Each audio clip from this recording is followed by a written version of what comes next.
Saturday the 1st of March. Frédéric Chopin was born in 1810. Another one of my favourite composers. I told Dad I was glad that he was at home for a month, because then we could get to know each other a little bit more. Maybe when he's better, he could sort out all the household junk and the trees in the garden. He seemed very surprised at that comment. Maybe it's because he thought he knew me enough already. We sat talking and he was telling me how him and Mum met. It was on a train from London Euston to Blackpool.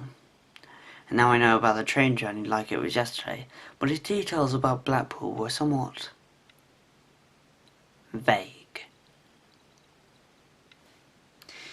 Afterwards he mentioned this morning that he came across a bit of sheet music of mine that he hadn't seen before on the piano, and so I explained to him that that when I first kind of heard he was ill, I decided to tinker around on the piano and thought about what kind of music he liked, and then I told him it was tipsy jazz.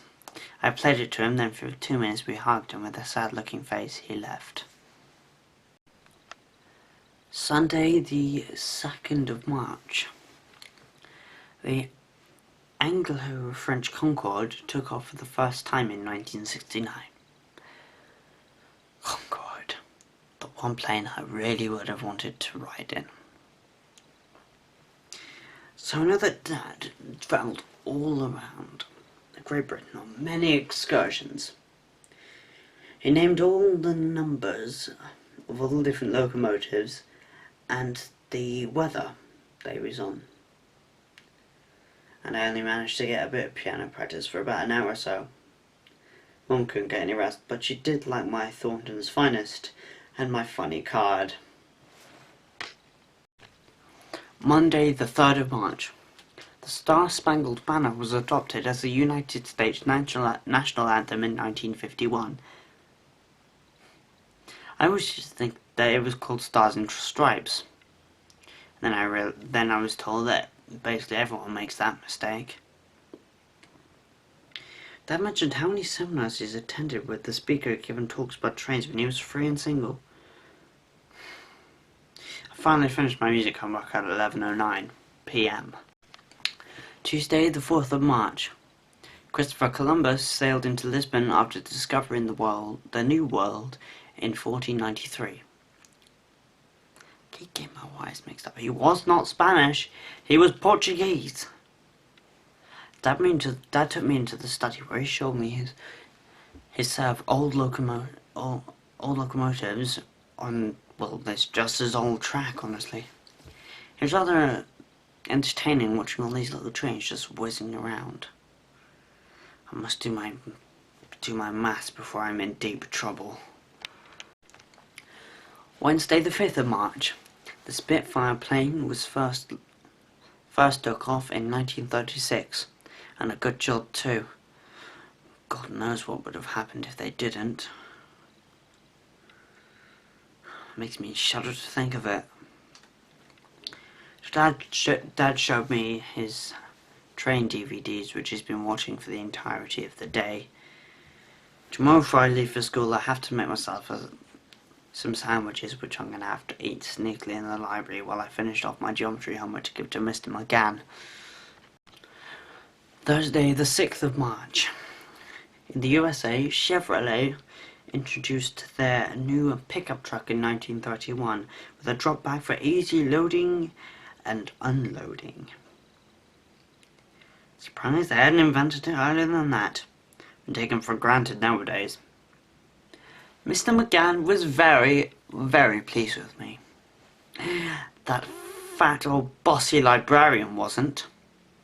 Well, you know you can't do that in here. No eating allowed. Please leave and don't let me catch you eating again. Or else, young man. Blimey. You would have thought I committed the crime of the century if the way she went on. At 8:57, I came across Dad sitting in his armchair, with his head leaning forward and over to his right side. He said I'd been home on my own for most of the day and I was starting to get a little depressed. Now, back in the 1860s and the 1880s, there were so many deaths caused by steam trains. It was that Mr. Beeching who closed so many rail lines. I'm so missing my job, and I wonder if old Vince is coping without me at the ticket office. I said, I'm sorry, Dad, but give him a 2-minute hug, and left him to console himself. He could know Dad quite well now, and it's only been a week. And in 3 hours and 23 minutes precisely, I managed to pack some clothes away into my suitcase. Friday the 7th of March. Alexander Graham Bell patented the telephone in 1831. God, Graham Bell must have made a fortune. I'd like 10p in my pocket every time somebody picked up the phone at some point in the world. Coach arrived 36 minutes late, so we didn't leave until 12:31. And then, when we were crossing the Severn Bridge, we got an unwelcoming message that there had been a crash and then the road was blocked.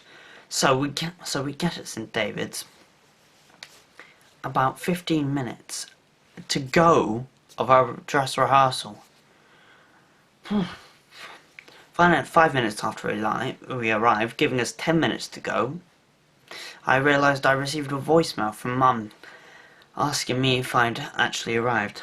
So I sent her a text saying, "Hi Mum, got here safely and right now the orchestra is on stage.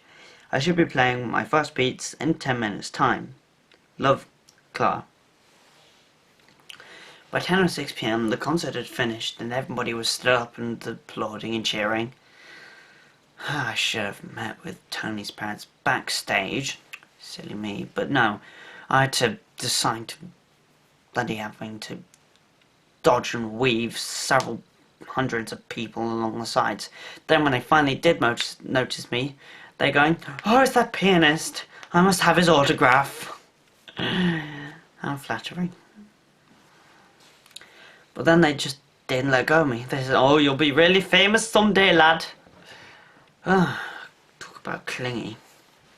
Anyway, after seemed forever after the show we finally got back.